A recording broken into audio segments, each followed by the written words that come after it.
Hey, what's up, guys? I'm back again with another reaction. I wanted to go ahead and say that I, you guys are gonna see me uploading back to back to back to back videos, probably with the same shirt on, probably with same hairstyle and stuff like that, is because I'm trying to push out more content right now because I'm supposed to be going to the Air Force soon. I don't know when. They haven't said when, but I'm going to sign up for the Air Force. Um, I wanted my life to be better, and I'm just using the Air Force right now to do school. To go ahead and do school for business and management. So, um, that's why you're gonna see me uploading back to back. So, I'm going to be reacting to 3 true Valentine's Day horror stories animated. So if you guys are interested in that video, like on watching it by yourself and stuff like that, it's going to be in the description down below. Go ahead and like, comment, and share. Everything's going to be down below. And let's get into the video. Okay, 1, 2, 3. When I was younger, Valentine's Day used to be my favorite date of the year. My girlfriend and I had been dating for over 3 years, and things were going great. This year, I had a lot of plans for Valentine's Day, but something would come between me and my girlfriend. It started 2 days before Valentine's Day. Samantha hadn't answered my messages all day, which I thought was weird. I was about to go to her house, but suddenly she answered me. She told me she overslept, so she didn't go to work either. I offered to go see her, but she said no. Let's meet directly on Valentine's Day. At first, her messages seemed strange to me. They had a lot of spelling mistakes, which was unnatural for her. But I assumed she had just woken up, and she told me a few days before her cell phone was not working the best way. The next day went by pretty fast. I spent the day working, and Sam responded to me at very random times. She was acting weird. Did something happen to her? I decided not to insist too much, since the next day I would go to see her in the morning. When the sun came up, I got ready as I could finally see her. I put on the best perfume I had, bought her flowers and chocolates, and with a smile, I went to her house. No matter what was happening to Samantha, this day was going to be sensational. As I was arriving at her house, I received a message from Samantha. The message said that she was going to take a shower and that she left the front door open. I was surprised at how reckless she was, but I just went along with it.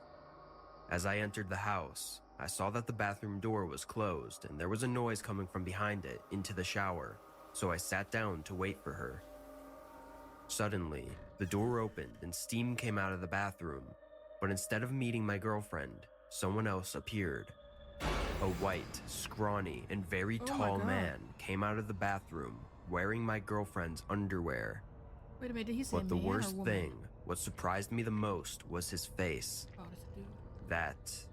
That wasn't his face. He had pieces of skin stuck all over his face. It was probably sealed with a very strong glue, since the man walked with extreme tranquility without the skin falling off. Not only was the skin glued, but also the hair. But I recognized that golden hair. That was Samantha's hair. Who are you? Where's Samantha? Wow. What are you saying, Roy? I am Samantha. Can't you see my face? Don't you like me anymore? My first impulse was to run as fast as I could to the door, but it wasn't going to happen. This man was a little closer, so at a great speed he arrived first, and with his body he covered the door. Hey, my love, have you forgotten yourself at home? Why are you so upset? You psycho! Where is Sam? Enraged, it seems that the man didn't like my comment. So furious, he jumped at me and grabbed my head with his 2 huge hands, shouting at me, face to face. What part don't you understand that I am Sam? Have you forgotten about me? Did you hit your head coming in? You know what? I'd kill you for questioning your girlfriend, but I'll spare your life for now, just because you brought me my favorite chocolates. Stay here while I change, honey. I'll be back in a while. When the man closed the door and left me in the dark, before I could get up to turn on the light, I felt something strange next to me, like wet. Suddenly, a horrible smell came up my nose. It was disgusting. I felt like I was going to vomit at any moment. I held my nose, and in desperation, I went to turn on the light in the basement. On the way, I felt many insects hitting my face. I knew what this meant, but I didn't want to assume it, so I wanted to avoid it as much as possible. When I turned on the light, I couldn't avoid reality for another second. That was Samantha's body. The body was decomposing. Around Sam, flies seemed to be feasting. As if it wasn't enough, many parts of her face and body were disfigured or skinless. What that psycho was wearing on his face was really Samantha's face. I fell to my knees on the floor, and almost ignoring the disgusting smell that didn't let me breathe, I cried as hard as I could. After a few seconds of wailing, I tried to open the door as hard as I could. You got your I was phone? always a small man. Strength was never my thing, and even at that moment, I felt totally useless. I was facing a simple wooden door, crying, while a man was putting on my girlfriend's clothes, who was already behind me, decomposing. I felt pathetic, and I was. From one Grab your second to the phone. next, the door opened, but not because I forced it, but because the man had returned.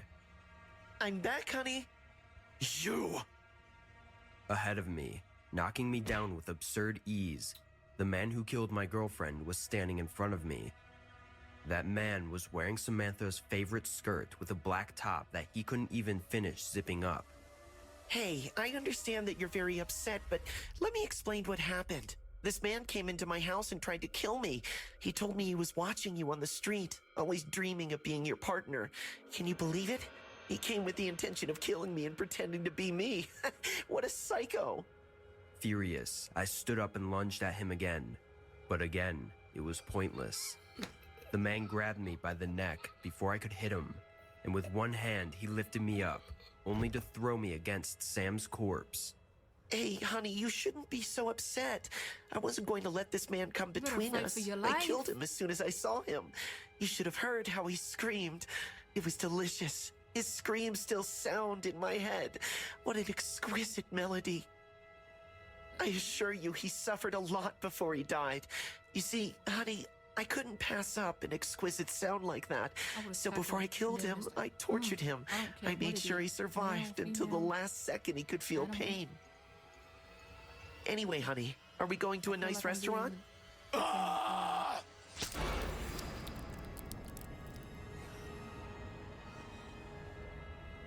I had made it. I had escaped. I ran to the door, crying and There you preparing go. to tell the police everything. But something in me was wrong. All my fear, helplessness, and sadness turned into hatred. Pure hatred towards the monster that had taken away the most important thing in my life. Instead of running away, I turned to him. He was still alive, and confused, he spoke to me. My love, I don't feel good. I think you hurt me. You are not my love. You are not Samantha. You took her from me. She's never coming back because of you. When I finished, I just fell on the floor and started crying, in shock because of everything that had happened. When the police came, I was arrested for double homicide, but after the truth came out, I was released. After that, I could never be in a couple again. I never felt I could open my heart to someone else and experience anything like that again.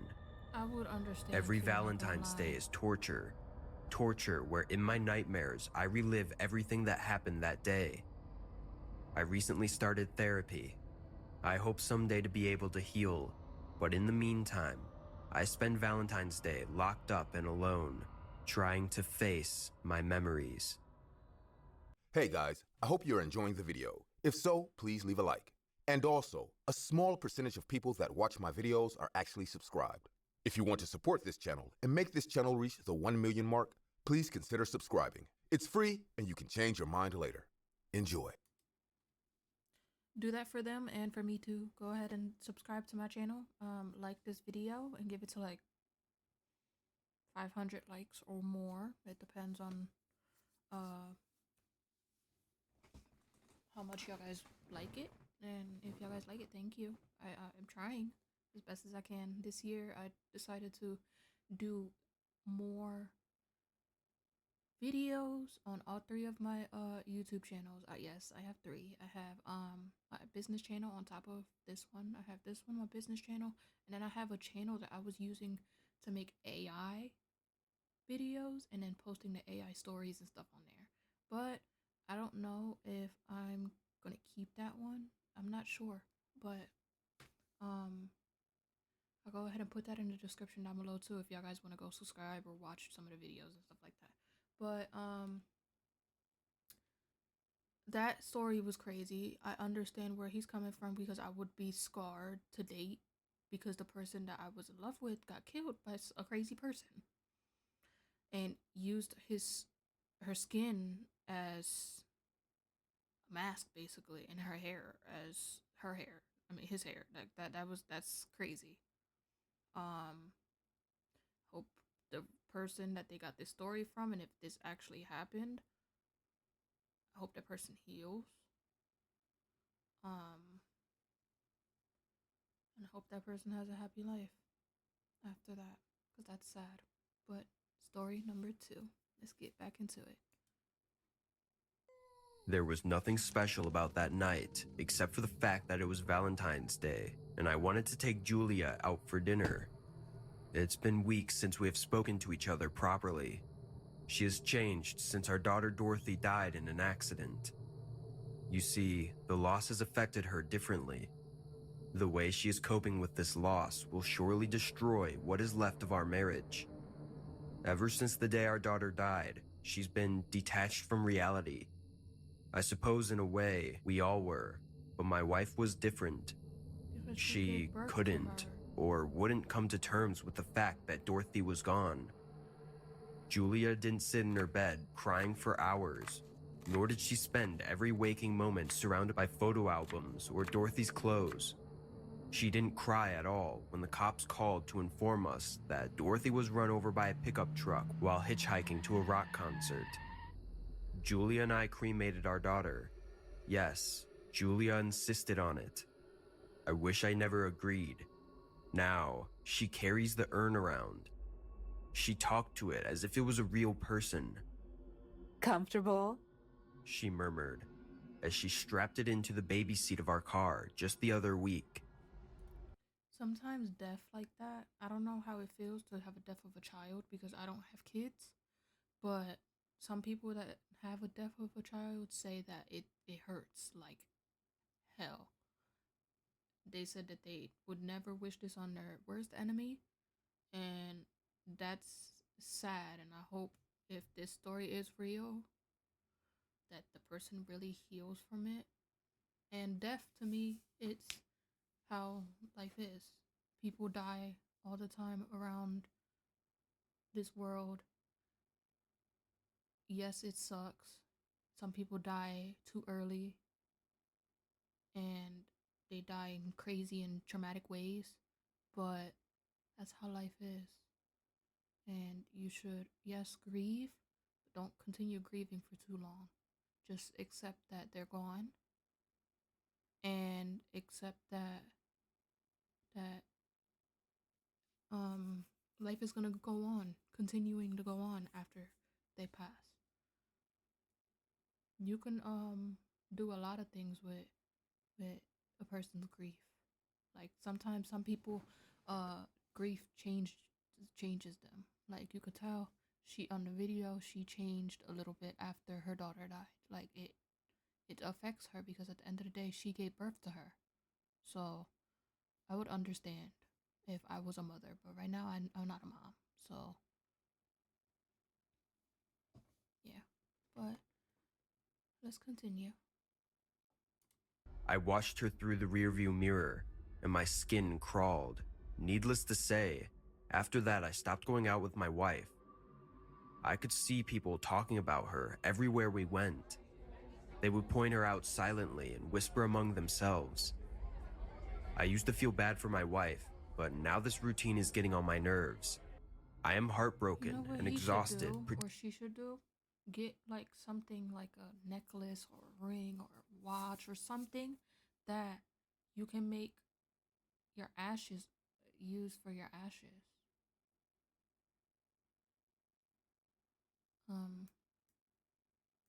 Yeah, that's what she should do. That person should do if it's real life. If it's not in real life, I don't know. But it says true, but sometimes some stories ain't true. They just be stories that some people make up and stuff like that. But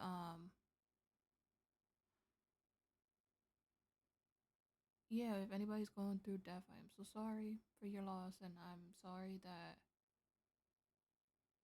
and I hope every you know when you try to say stuff, it don't be making sense. I didn't want to say something and it don't make no sense. But I hope you guys heal from it, basically. But let's continue watching it. Pretending our daughter is alive. So that night, I decided to put a stop to this. I ordered food and set the table in Valentine's theme. When Julia came downstairs and noticed all the red balloons and heart-shaped candles, I saw her eyes dazzle up. After all these gloomy days, I finally felt my wife noticing me. Did you do this all by yourself? Yep. Happy Valentine's Day, dear. I went close to her. She was holding the urn to her chest. I said in a soft voice, I know, Julia. We're going through a tough phase and you're in no mood to celebrate, but we need to live. Dorothy would have wanted us to celebrate tonight. Let's sit down and have a proper dinner, okay? She gave me a surprised look, like I've said something weird. Is it okay if Dorothy eats with us too? God, Julia, please, let's not do this tonight. Do what? At this point, I was secretly hoping that tonight will be the night when things go back to normal. How will Dorothy eat with us? I asked in a tiring, sad voice repeated. For a moment, the room was enveloped in stunned silence. Then Julia spoke. Like she does every other night. She sat down on the table and put the urn right next to her dinner plate. Just think about it. Candles were lit. Valentine's Day dinner it was, and I was sitting with my wife and the ashes of my dead daughter at the same table. But still, I kept calm. At least she has agreed to eat dinner at the table and not in her room after days. It still progresses. Slowly, she will accept. It takes time to heal, I know that. But then she started talking to the urn. Look how romantic Daddy is, Dorothy. Yeah, he is glad that you could join us. I'll set up a plate for you. Wait, Julia, please. You don't have to go through this every night. pass me the mashed potato. Dorothy wants some. As she started cutting the steak, disregarding that I existed, I finally lost it. Why can't you just talk to me, huh? Dorothy is dead. We lost our daughter to a car crash, Julia. Accept it. She's dead. Stop this insanity. It's hurting both of us. This is not healthy. Why can't you see that? Caught in a fit of rage, I grasped the tablecloth and pulled it towards me, sending the dishes crashing to the floor. Dorothy's urn, sitting atop one of the plates, succumbed to the same fate. It fell on the hard concrete and shattered. Dory! My wife screamed, leaping to her feet and dashing around the dining table. No, baby, no! Tears rolled down my eyes, realizing what damage I had done. Amidst the porcelain shards and utensils, the urn lay cracked in half, its lid nowhere to be found. Dorothy's ashes were scattered in those broken pieces. Julia landed knees first on the shards, the porcelain crunching under her weight. Nothing could have prepared me for what she did next. I watched in horror as my frantic wife snatched one half of the urn and stuck her tongue out to lick it, her fingers desperately searching for the remains left on the floor. She swept her hands across the ground, cutting her skin up in the process, and shoved the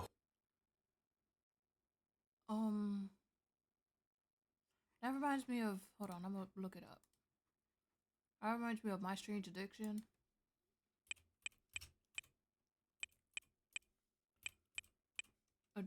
When someone had someone's ashes or something like that. 4 episodes. I don't think it's 4 episodes, but someone's ashes. No, that's clay mask. Ashes. Body ashes.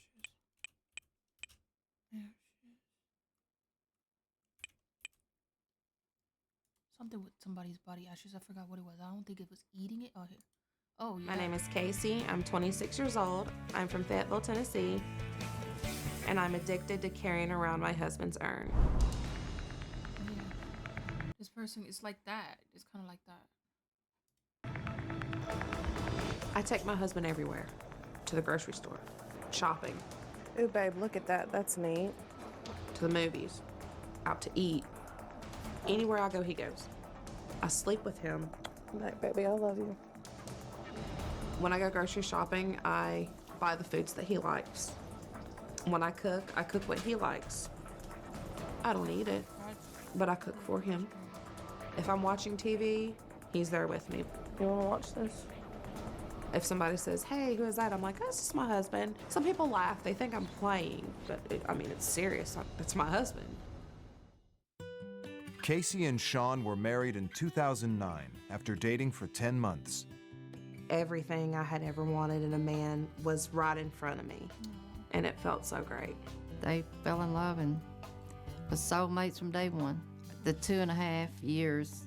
So it's kind of like that. It seems like that. So, let's get back into it. But that's weird, though. She was scraping her fingers across the thing, and she was bleeding because it looked like it was wood floor. And then she sat there and ate the ashes with her blood. That's kind of sounds scary. Like some demonic stuff. Oh, excuse me, some demonic stuff right there. But don't mind me eating because I'm a little hungry. So, yeah. a whole lot in her mouth, her eyes rolling back inside her head. I wanted to vomit. No, I wanted to run. My heart was pounding at 10 times its normal rate, threatening to leap out of my throat. My skin was clammy and my vision blurred, but not enough to stop me from seeing the monster that was my wife, stuffing ashes, blood, and porcelain shards down her throat. Julia? She slowly turned her head towards me, and a sick smile appeared on her face. Her bleeding mouth with ashes smearing on her white teeth gave me chills. She will be with me now, forever.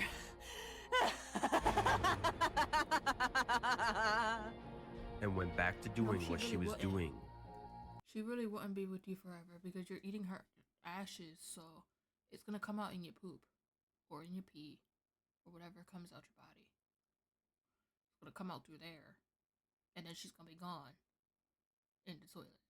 So that's what I was saying. If somebody has a person's ashes laying around the house or something like that, make something out of it, like something that you can keep to yourself, like a keepsake or something. That's what I would do. I don't have nobody's ashes with me, but if I did, I would do that. I ran to her and tried my best to pull her away. She kicked in the air and screamed. No, baby! Don't be scared. Mommy's here. I pleaded with Julia to stop this madness, but she didn't. I somehow dragged her away and locked her in our bedroom.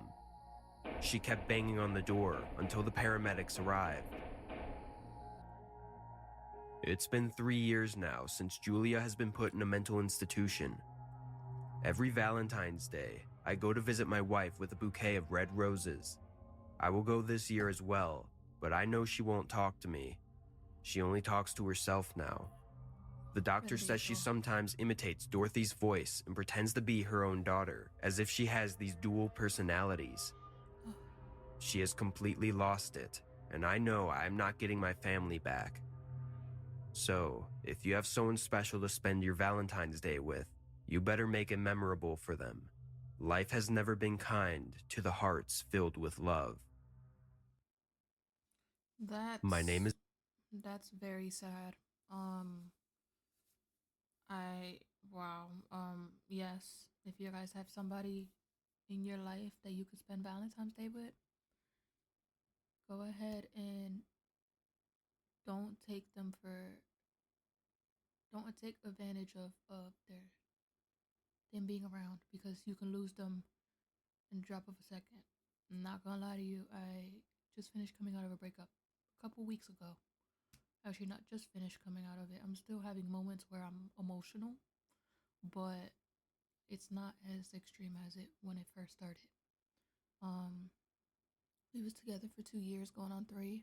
His birthday is on Valentine's Day, so I wanted to, um, I would have loved to, do stuff with him for his birthday / Valentine's Day, but we're not together no more. But I'm gonna still tell him happy birthday when I get a chance on his birthday. But if I do before, let's see, because I don't know if it's gonna be before he graduates. I mean, not graduates, before I go into Air Force. I mean, I'm just thinking about graduation day for Air Force because I seen it online, and it sounds a little crazy, actually scary, because I'm still in shock that I'm actually doing the Air Force thing. But I gotta do what I gotta do to make my life better. So, but yeah, what he said is true. Appreciate it, because they can be gone in snap of a finger. Is Emily. I'm 26 years old, and I hate Valentine's Day. I know. What's not to love about a day dedicated to love and romance? But for me, it's sort of a reminder that I'm alone, and I'm genuinely too scared to ever be with anyone again. I've been single for years now, ever since my Valentine's Day ended in what can only be described as an experience that will make your skin crawl. I'm afraid to know what it is. It was my second year of college. I was young and naive, and honestly, I just wanted somebody to spend the day with.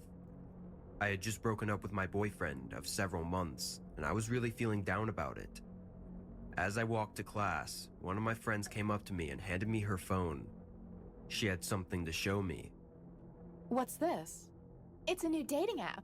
I just signed up for it, and I've already got a date for Valentine's Day. Girl, you better as well. I took the phone and looked at it. I don't remember for sure what the app was called, but I know it wasn't one of the mainstream ones. I think it was some off-brand dating app. Well, I thought about it for a few minutes and then decided to download it. I figured, what could it hurt? Sitting in classes all day, I began to get rather excited about the prospect of going on a date with someone new. As Valentine's Day neared, I matched with a guy who seemed really nice. We talked for a few days, and then we decided to meet up. He told me he would pick me up from my dorm at 7 p.m. Let me stress, this guy had like no red flags. I had no reason to believe that he wasn't perfect. Okay, so his pictures were a bit hot, but I figured he was just trying to show off his best side, you know? Still, our chats had barely a dull moment, and as we continued to talk, I couldn't help but think that I had finally found someone who I could connect with. I liked funny cat videos, and he had an adorable one of his own. He liked hiking, and I love nature. It seemed like we were a match made in heaven. So, when he came to pick me up on Valentine's Day, I was beyond excited.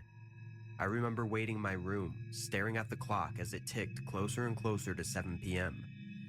I was so nervous, I could barely sit still. Finally, there was a knock at my door. I leaped up to answer it, and there he was. He was even more handsome in person. He had dark hair and piercing gray eyes. He was wearing a black leather jacket and jeans. He looked like he belonged in a motorcycle gang, but I didn't care. I still like bad boys. Emily? Yes. It's so nice to finally meet you, Nicholas. Come in, please. I stepped aside to let him in, my heart racing the entire time. I closed the door behind him, and then we just kind of stood there, staring at each other for a few awkward moments. Let him come in. As we stood there, I couldn't help but notice a strange tattoo on his neck. It looked like a prison number. Whoa, that's a cool tattoo. What does it mean? Although I was too absorbed at the moment to notice his discomfort, I did hear the shift in his voice as he answered. Nothing. Just thought it was cool back in the day. Let's get out of here. As we walked out of my dorm, he put his arm around me and I leaned into him. I felt so safe and comfortable with him. We walked to his car, a black SUV, and got in. So, where are we going? I thought we could go for a walk in the park. It's such a beautiful night outside. I agreed, and we headed to the park. We walked and talked, and I told him all about myself. We can go for a walk. I told him about my and family, eat. my friends, and my hobbies. He listened intently, and I felt like he really cared about what I had to say. That's when I began to notice that the park was eerily empty. There wasn't a soul in sight. Where is everyone? It's so quiet and empty. He looked at me with a strange expression on his face, but he didn't answer. He just kept walking, his about to arm kill her. around my waist. Or try to kill her. We came to a stop in front of a large tree. This was when I began to feel really uneasy. I tried to take a step back, but he held me close. I looked up at him, and he was staring at me with an intensity that I can only describe as hunger. His piercing gray eyes had taken on an almost insane quality as he stared at me with them widened, and the red veins at the very edges of his eyes became more pronounced. What's wrong? I tried to pull away, wanting to get out of there as quickly as possible. He didn't answer me, but his grip tightened. He just stared at me, his eyes drilling into You better turn mine. into a wolf. You hear the wolf in And the then, background? without warning, he attacked me. Grabbing my throat, he began to choke me. I struggled against him, but I couldn't break free. I could feel my vision start to fade as I gasped for air. No, Just when I thought I was going to pass out, he released me. I fell to the ground, coughing and gasping for air. He loomed over me, a sickening grin on his face, and that's when I saw it again.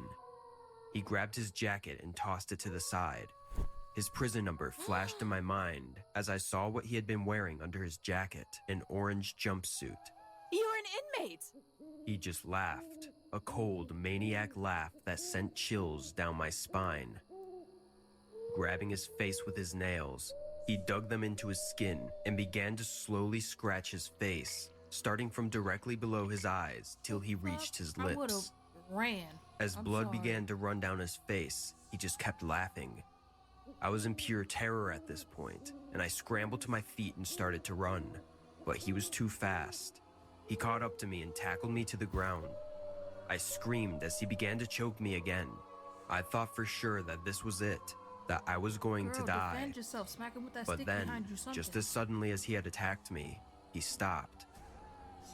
He got up and dusted himself off and looked down at me again. Finally, he spoke, and with each word, act like the a blood lady. from his face splattered down into my face. Let's play a game, Emily. I escaped just so I could have some fun on Valentine's Day. Now, I'll give you 3 minutes. Try to make it out of the park before I catch you. But if I do catch you, you'll never be alone on Valentine's Day again. Staring at me, he began to count down from 3. I struggled to my feet and began to run. I could hear him counting behind me as he stood there in the park with blood streaming from his face. As I glanced back, I saw what looked like a trail of blood following him as he slowly began to walk after me. I ran as fast as I could, but I knew he was going to catch me. There was no way I could outrun him. 3, 2, 1. His voice stopped, and suddenly, I heard crazed footsteps pounding behind me as he began to run. I was about to give up. As I ran, my legs were seared with the cold pain of exercise such as this. Just as he was about to catch up to me, though, I saw a ranger's car drive into the park. I think they were there to close up for the night, but to this day, I still don't care. Help me! I ran toward them shouting, as the man who had been chasing me darted into the bushes. I heard a scream of anger from his direction as he realized that he had lost me. The ranger got out of his car and ran toward me as I collapsed into his arms, sobbing and shaking uncontrollably. What happened, miss? You're safe now. Maybe I am, but they never found him. Oh, God. They never caught the man who had tried to kill me. And ever since that day, I've been terrified of being alone on Valentine's Day, and just as equally terrified of trying to find a date for fear that he or someone like him shows up again. Wow, that's crazy. It's a true story. I hope that person healed and everything is cool, and I hope they find that person. That's actually kind of crazy. But I would like to watch another video.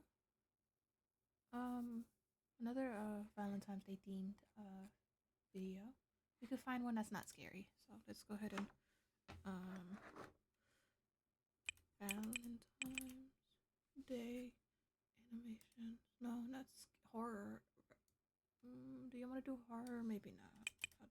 Regular. We could do regular. Or we can do Valentine's Day. This is one. Here, just do this one. Okay. This is the second video of crazy horror stories. Animation. So this is another three true Valentine's Day horror stories animated. So let's get into this one. Don't forget. That night was like, colder than comment, I subscribe expected down for below. Valentine's Day. I had stopped by Richard's house to help him with a quick errand before he went to meet Tanya in the plaza. They hadn't been able to see each other because they were too busy, but they wanted to see each other to give each other Valentine's Day gifts and spend the evening together. He was a nice guy, Richard. He always talked about Tanya as if she was the piece that made his life complete. Aww. I never fully understood that relationship, but it wasn't my place to get involved. I didn't want to bother them. I just wanted to accompany my friend, say goodbye to Tanya, and leave. He was excited to surprise her. The walk to the square was quiet. We talked about the usual, sports, work, and stuff like that. Richard was so animated that he didn't even notice how I couldn't help but think how empty the city was for a Sunday night. Why did I so big? When we arrived, the place was no different. A few lights illuminated the benches and trees, but there was hardly anyone in sight. Stay a while. You'll keep me company until Tanya arrives. We sat on a bench near the bridge while we waited for Tanya. It was then that everything started to feel weird. The place was empty for a long time. We were talking when I saw it. Someone was coming towards us, but it wasn't Tanya. It was a tall guy wearing a black sports jacket walking got slowly catfish. through the trees. There was no reason to notice him at first, but then I realized that his steps were too calculated, as if he didn't want to lose sight of what we were doing. Do you know him? Richard shrugged, playing it down. Probably someone out for a walk. But the man was still there, closer now, pretending to look at his phone as he approached one of the benches. I tried to ignore him. It was easy to think I was overreacting, but my gut kept screaming that something was wrong. Richard, oblivious, pulled out his phone and started texting. He must be letting Tanya know he's arrived, I thought. That's when the guy looked up and his eyes met mine. His expression was scary. He seemed intent on something. He looked at us with a determination that terrified me as he slowly approached us. What time is it? His voice was low, almost monotonous. Richard answered but did not get up. I, for my part, preferred not to say anything. The guy stood in front of us for a moment that seemed longer than it was. Then, without another word, he turned and started walking to the other side of the park. But he didn't leave. He just hovered, like a predator waiting for just the right moment to strike. Minutes later, Richard received a phone call from Tanya. He stood up smiling. I'm going to look for her on the other side of the bridge. Are you coming or staying here? I had no reason to stay, so I followed him.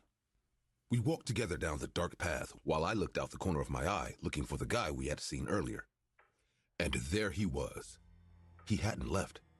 He was still a few meters behind us with his hands in his pockets and his head bowed as if he were trying to go unnoticed. It's that guy again? He just laughed. What do you think he's going to do, rob us? There are two of us. No matter how big he is, he doesn't stand a chance. Okay, Richard but at the seemed same pretty time, sure what of if you guys himself. are punks and y'all can't fight? That's good, because I was not. We got to the bridge, but no one was there.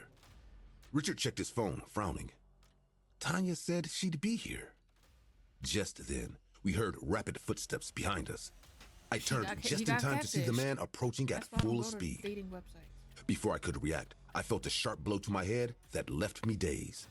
My vision blurred as I fell to the ground, unable to move.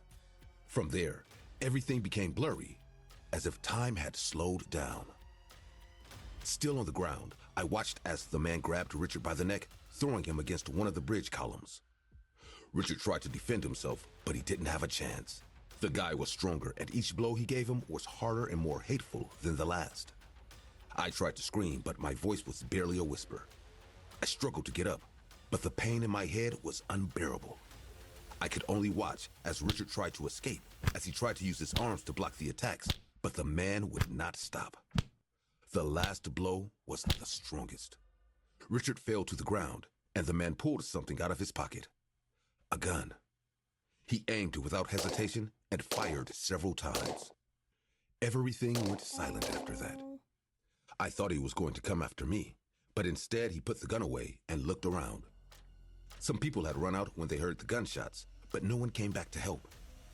The man was lost in the darkness, leaving Richard lying on the ground. It took me a few minutes to regain my mobility. When I finally got up, I ran to Richard. His body was cold, motionless. There was nothing I could do for him. Sirens began to wail in the distance, but the man was already gone.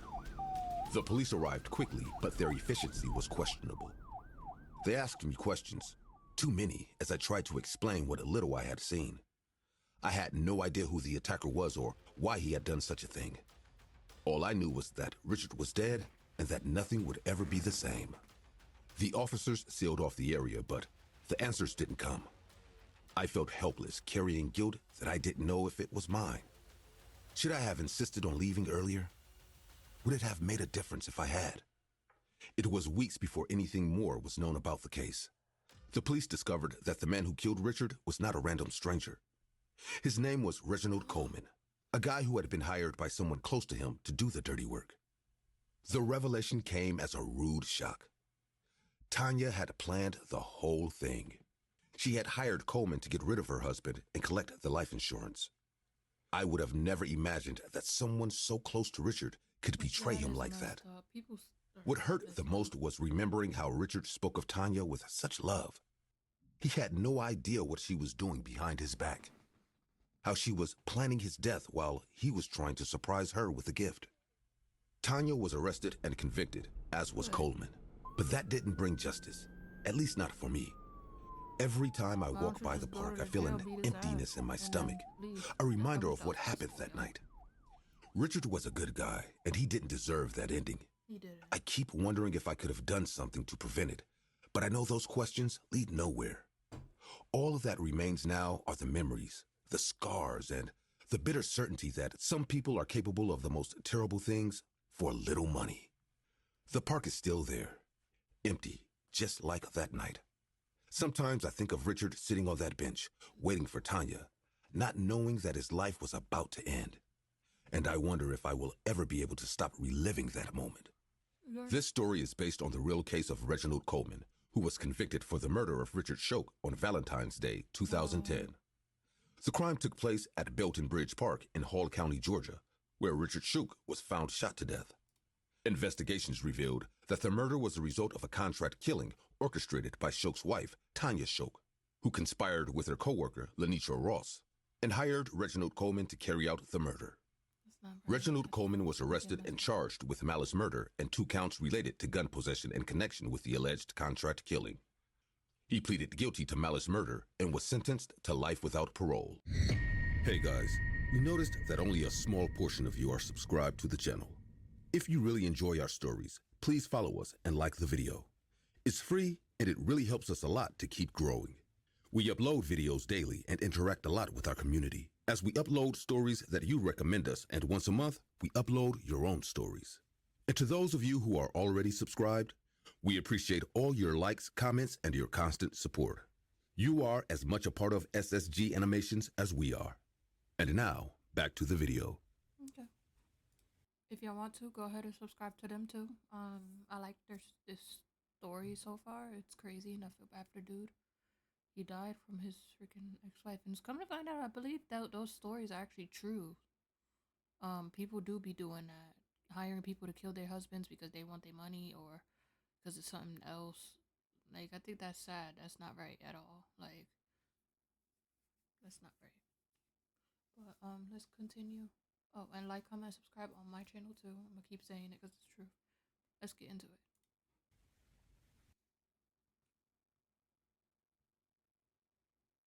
My name is Holly Maddox, and there are things about my life that I wish I had never lived. What I'm about to tell you is not just a cautionary tale. It's a raw truth that still haunts me. A reminder of what it means to fall into the hands of someone who doesn't know the difference between love and absolute control. I met Ira in 1974. He was charismatic, a self-proclaimed guru of the green movement, and with an energy that gripped everyone in the room. His talk of social change and renewable energy captivated me. I was young and idealistic, and saw him in the possibility of doing something important with my life. But his charm was a weapon, a tool that had a methodical control and emotional violence that no one could foresee. At first, everything seemed perfect. Ira encouraged me to read more and to question the system. But little by little, his words became less about the world and more about how I should behave. If I disagreed with him, it was because I didn't understand his vision. If I went out with friends, it was because I didn't spend enough time with him. It was a slow change, like a drop piercing the stone. By 1977, our relationship was broken, but Ira wouldn't accept it. I tried to walk away several times, but he would always find a way to manipulate me into going back, until one day I decided no more. I left without warning, leaving most of my things behind.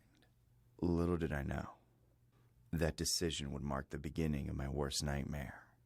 A few months after I left him, Ira started calling me constantly. At first, they were tearful messages, asking for a second chance. But when I didn't answer, the calls became threatening.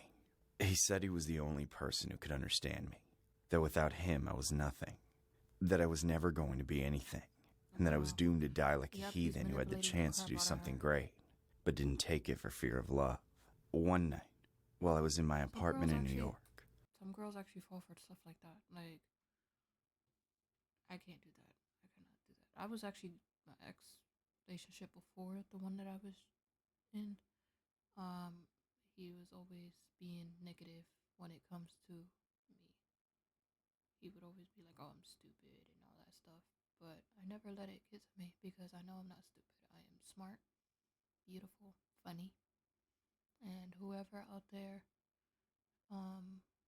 is for me, they're for me. If they're not, they're not.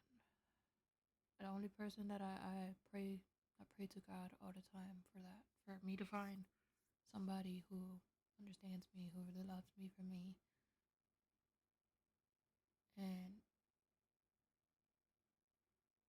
do not let the stuff that people say in this world get to me.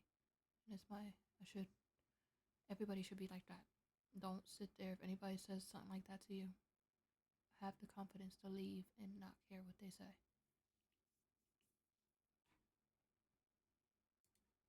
I got a call from a friend who still lived in Philadelphia. She told me that Ira had been asking about me, and that I looked faded and more erratic than ever. That was enough to scare me. I changed my routine and avoided places where I thought he might find me, but I couldn't shake the feeling that I was being watched. One day, when I got home, I found a box in front of my door. It had no return address, but I knew who it was from. Inside was a lock of hair, the necklace I had given him for our first year together, and a note that said, "You will always be mine." I reported it to the police, but they didn't have enough evidence to act. A week later, on February 14th, I was kidnapped. I was walking home with the groceries. I was tired and hadn't received any messages from Ira for a while, which calmed me down a bit and made me think that maybe the police were right. He had just gotten bored. I had no doubt that he had thought of me. After all, it was Valentine's Day. But maybe he had decided to move on with his life. I was walking into my house when someone ran up to me. He was very fast and I didn't recognize him. I just felt someone put something up my nose. I unconsciously breathed it in, and a few seconds later, I became very sleepy. I was passing out. After that, I remember the sound of footsteps in the hallway before everything went black.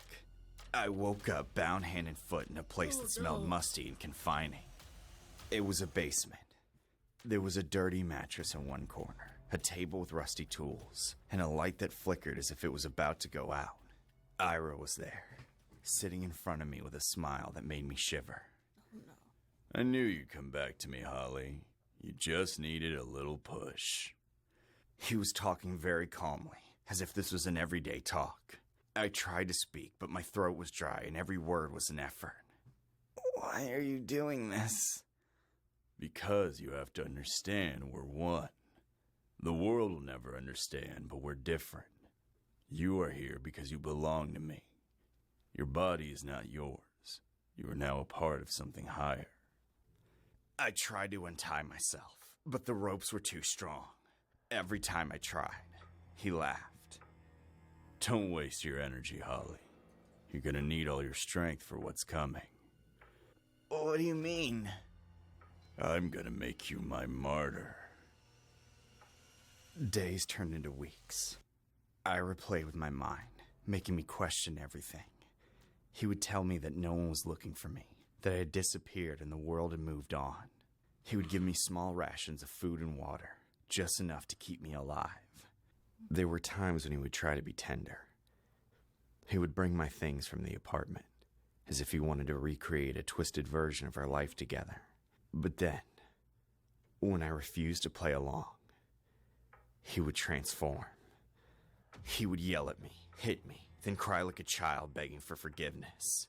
It was an endless cycle of manipulation and violence. Only one thing always remained the same. I was tied down. The days became longer and longer. I felt more and more surrender.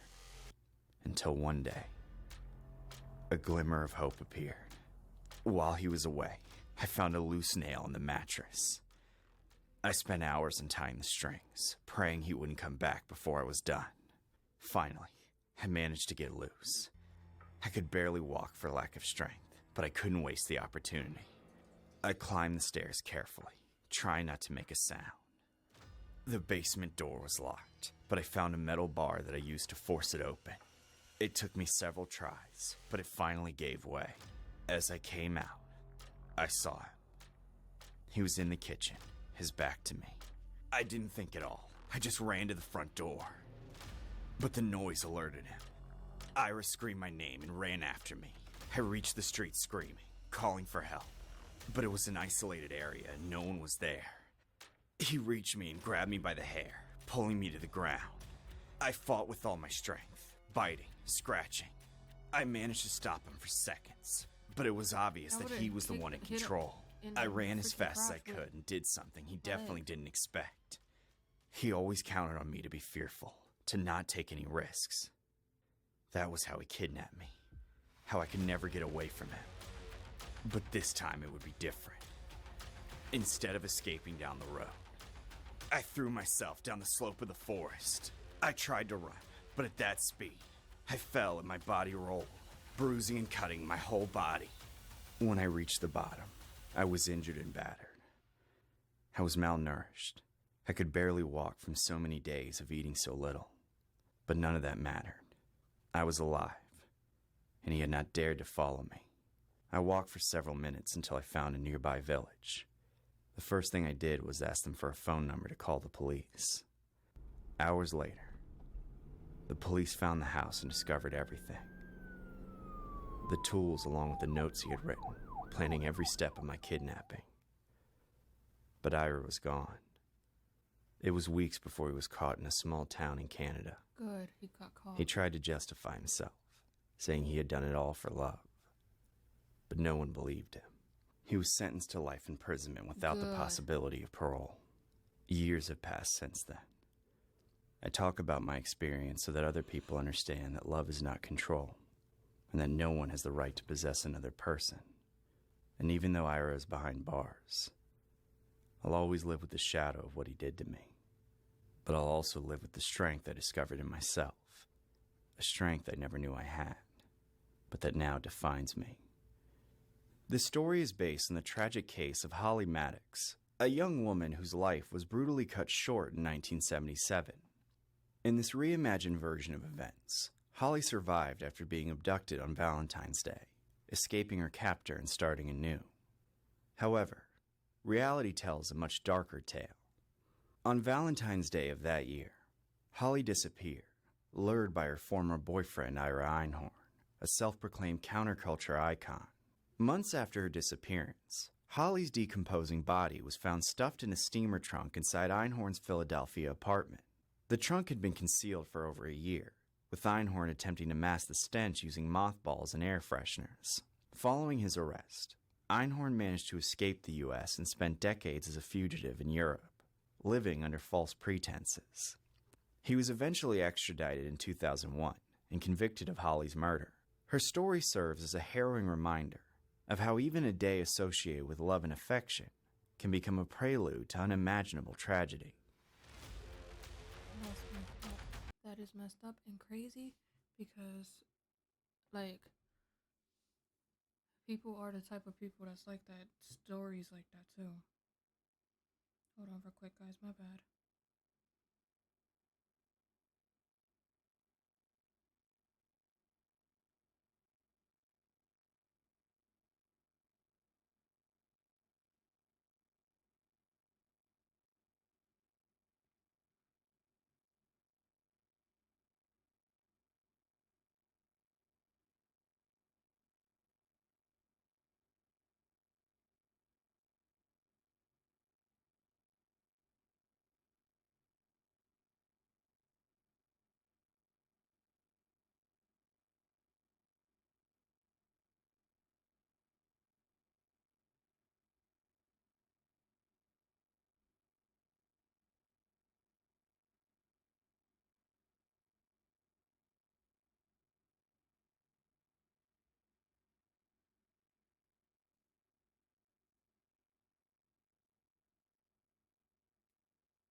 Yeah, that's actually crazy. Wow.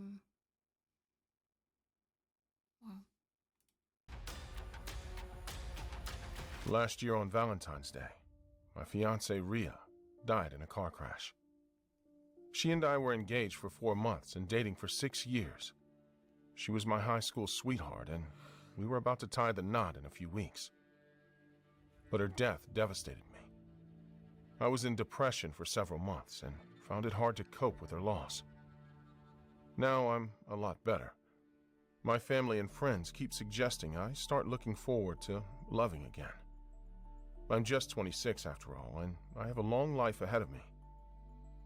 It was the 13th of February, and I remember thinking that it would be exactly 1 year since Rhea died. But instead of dwelling on her loss, I decided to give this new girl I met in my office a try. That evening, I came back home from work. I decided to cook myself dinner and go to bed. That's when I got a text. My first thought was that it must be from her, the girl I was going out with the next day, Serena. The text said, "I miss you, baby," and it was sent from Rhea's number. How was that possible? We disconnected her number a few months ago after her passing.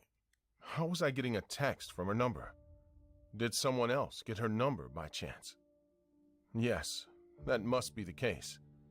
It's impossible to receive a message from her number otherwise. Dismissing the whole ordeal, I started with the dinner preparation. A few moments later, there was another message. This time it was a voice recording again from Rhea's number. Looks like the number was taken by a woman trying to get in touch with her lover. I must text her back and let her know this is the wrong number. Not to mention, seeing Rhea's name pop up on my phone after almost a year was a bit difficult for me. I didn't want to spiral into my depression again. Definitely not when I've struggled to get myself out of it in the first place. But it won't hurt to listen to the voicemail, right? I thought and played it.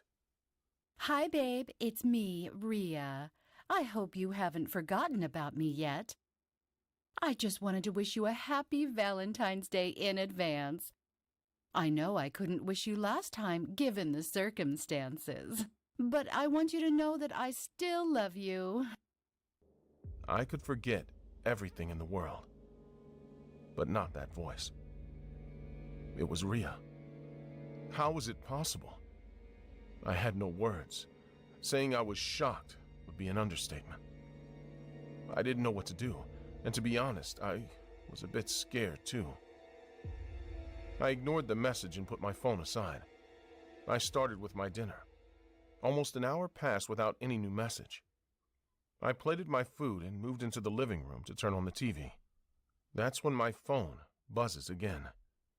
I was afraid to check the message, but I did it anyway. The name on my screen is Serena. I felt a bit relieved. It's the girl from work with whom I have a date tomorrow. The Rivera restaurant at 7 in the evening? Looked like Serena wanted to confirm our date. I texted her back that I would be there. A few seconds later, I got another text. Thinking it would be Selena's, I didn't check the name. I just opened the text. What the text said was unbelievable. Am I that replaceable, Martin? Whoever was texting me knew my name. This was definitely not a wrong number. What if his wife really didn't die, though? Because that's possible that the person thought that his wife died, and after a year, the person really didn't die, unless they had a funeral. I don't think he said anything about a funeral. But let's watch. This was intentional. These messages were meant for me. I ignored the message too, and ate dinner. However, I suddenly felt heavy for some reason, like there was someone except me in the room. It was weird, given I was the only one in my apartment.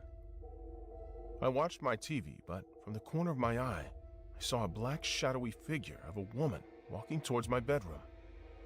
I thought I was hallucinating. Was this real? I knew the next day was going to be tough for me, so my mind was playing tricks on me. But just a few minutes later, from the corner of my eye, I again saw the woman walk out of my bedroom. Now, she was approaching the couch, but I was too terrified to turn and look at her. I was staring at the TV as she was coming near the couch. Suddenly, the couch dipped, and she sat right beside me. A black shadow woman was right next to me on the couch, and I had no courage to look at her. Why are you ignoring me? That's when I turned. I had to. How could I not? That was the voice of Rhea. But as soon as I turned, expecting it to be my dead fiancé, somehow, there was a demonic entity that looked exactly like her, that had red, hollow eyes. She was wearing a black wedding dress, had a black veil over her face. The last thing I remembered was her haunting eyes staring at me as I passed out. Currently, I'm in a hospital. My elder brother said that he found me in my apartment passed out on the couch on Valentine's Day. It's the 16th of February now, which means I passed out for 3 days. I tried to tell them what I saw, but none of them believed it. My doctors think I overdosed on my depression and sleeping pills and passed out, but I clearly remember not taking a single pill that day. So how is it possible? The more I try to convince my family that I saw Rhea's ghost that night, the more they all think that I'm going crazy. How can I be crazy? I don't understand why no one believes me. So to prove that I'm not lying or making it up, I asked for my brother to get my phone, but he said that my phone was lying on the floor next to me, broken, as if someone had smashed it in anger. I did not do that. But my family and the doctors say that maybe I was so depressed and angry that I may have smashed my own phone. This is all so confusing. Do you at least believe in my story? Or do you think I'm crazy too? Will I ever be able to have a happy Valentine's Day? I don't know. I don't know. That's actually crazy. I don't know, but that was it for the video, guys. Go ahead and leave a like, comment, subscribe to my channel, and go ahead and subscribe to them. I'm gonna go ahead and leave their links down below, and have a good night.